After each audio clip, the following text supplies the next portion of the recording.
Nous accueillons notre terrienne du samedi 20h, Morgane Célimane. Bonsoir.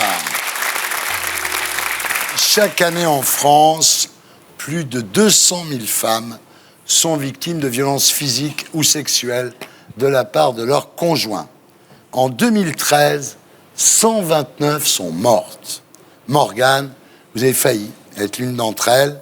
Vous racontez votre enfer dans un livre intitulé « Il m'a volé ma vie », publié chez XO Éditions et dans Salut les Terriens.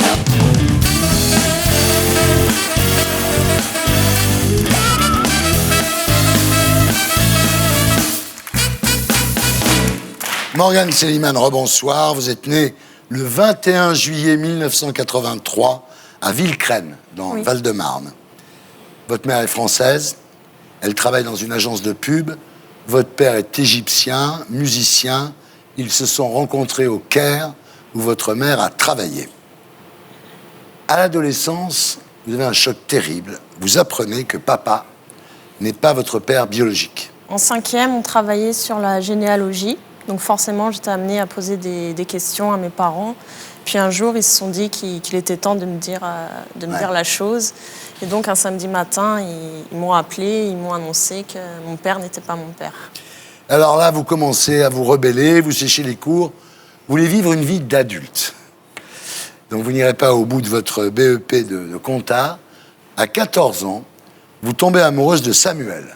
Oui. Le problème, c'est que vous êtes musulmane, il est juif.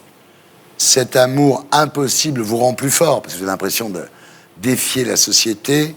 Et puis, subitement, Samuel quitte la France pour les États-Unis.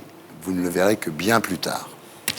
Peu après le départ de Samuel, vous retrouvez du travail comme serveuse dans un restaurant à La Défense. Vous mettez en ménage avec un garçon qui s'appelle Franck. Là, vous êtes contente parce que c'est la vie dont vous rêviez. C'est la vie d'adulte. Vous êtes tous les deux, vous avez un appartement. A priori, ça devrait bien se passer. Le problème, c'est que Franck bulle toute la journée pendant que vous trimez comme une malade. Alors évidemment, le couple finit par s'effriter.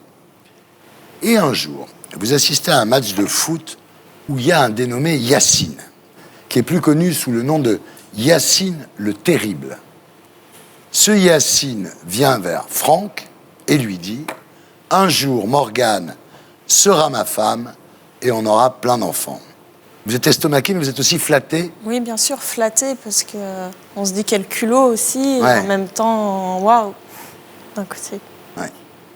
Et puis les franco-égyptiens. Aussi, Ça crée des liens. forcément. C'est normal. Vous quittez Franck, mais avec des raisons quand même, parce qu'à la fin, Franck, quand même, faut dire la vérité, il prenait les chèques de loyer et il les encaissait pour acheter des jeux vidéo. Donc c'est vrai qu'à un moment, vous en avez marre, ça se comprend. Et puis Yacine vous fait la cour, une cour vraiment assidue, vous succombez. Oui. Vous vous installez avec Yacine, donc dans le petit village où il vit, dans la grande banlieue ouest. Tout va bien au départ. Oui, voilà. Mais un soir d'août 2007, vous dînez chez des amis et Yacine devient hystérique. Il essaie de vous étrangler. En fait, il a entendu dire que vous couchez toujours avec Franck. Parce qu'il y a des rumeurs. Oui, voilà, c'est des rumeurs, mais déjà avec Franck, il se passait rien, c'est pas pour qu'il se passe quelque chose après, quoi. Voilà. Cette jalousie, vous la trouvez à la fois effrayante et attirante. Oui, voilà, sans le savoir, oui, je suis déjà sous son emprise. Ouais. Dès lors, dans le couple, les disputes explosent régulièrement pour un rien. Et ensuite, les coups pleuvent. Mais pour vous, en fait, vous vous dites, bah oui, on se bat, on se dispute. Mais enfin, Parce qu'à c'est un l'époque, on couple savait, passionné. Vous vous défendez, vous. Oui, voilà. Voilà.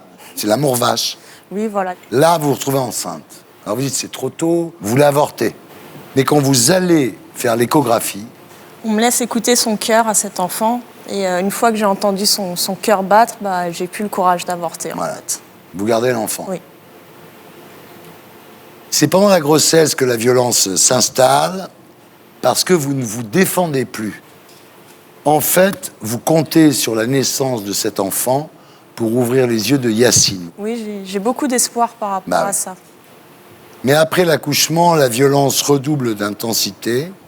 C'est là où c'est tragique. C'est-à-dire que pour pas vous frapper devant le gosse, il met en place le rituel du compte à rebours. Voilà, je sais pas, il va être 10h du matin. On sait qu'on couche le petit à 14h. Il va me dire dans 4 heures, je te défonce. Et de là, il va Voilà. faire son compte à rebours. Alors à l'heure dite, il vous fait mettre debout, les bras le long du corps, sans bouger. Et il commence au début par des coups non portés, ce qu'il appelle des feintes. Et puis, c'est le passage à tabac. Et là, vous devenez son punching ball, quoi. Ça va commencer des claques, des coups de poing, des coups de pied, partout. Enfin. Voilà, ça va durer 3 ans. Vous devenez experte en maquillage. Mais vous ne partez pas, en fait, il vous fait peur. Il me fait trop peur et toujours l'espoir, à l'époque, qui change aussi, Ouais. de le guérir. En octobre 2011, vous décidez de reprendre contact par Internet avec Samuel, votre premier amour. Et au premier regard, malgré le maquillage, c'est incroyable, il vous dit « Mais ton mec, il te frappe ou quoi ?» Il l'a senti tout de suite. Il l'a senti. Alors là, vous allez voir les gendarmes du village, mais sans résultat. C'est-à-dire, oui, appelez-nous quand vous aurez des preuves, machin. Enfin, Non, ils m'ont demandé de changer les serrures. Comme si lui, il allait rentrer, il allait se dire « Ah bah, elle a changé les serrures, c'est fini, je m'en vais. » et un dimanche matin, en allant faire des courses au supermarché, il vous bat dans la voiture, devant le gosse cette fois. Vous appelez les gendarmes. Je leur précise que je porte plainte et que je suis prête à aller jusqu'au bout. De là, ils me disent « Ok ». Portez plainte, comparution immédiate. Yacine prend 18 mois, dont 6 avec sursis. C'est pas beaucoup. Oui, voilà. C'est pas... En prison, il se comporte comme un prisonnier modèle, évidemment, et il obtient la liberté conditionnelle. Donc il est obligé de porter un bracelet électronique pour éviter qu'il s'approche de vous, mais il met en place un réseau d'informateurs. Ça va être que des textos, voilà. Ouais. Ah, t'attends le bus, ah, t'es habillé comme ça. Ouais. Tu dors déjà. Ouais.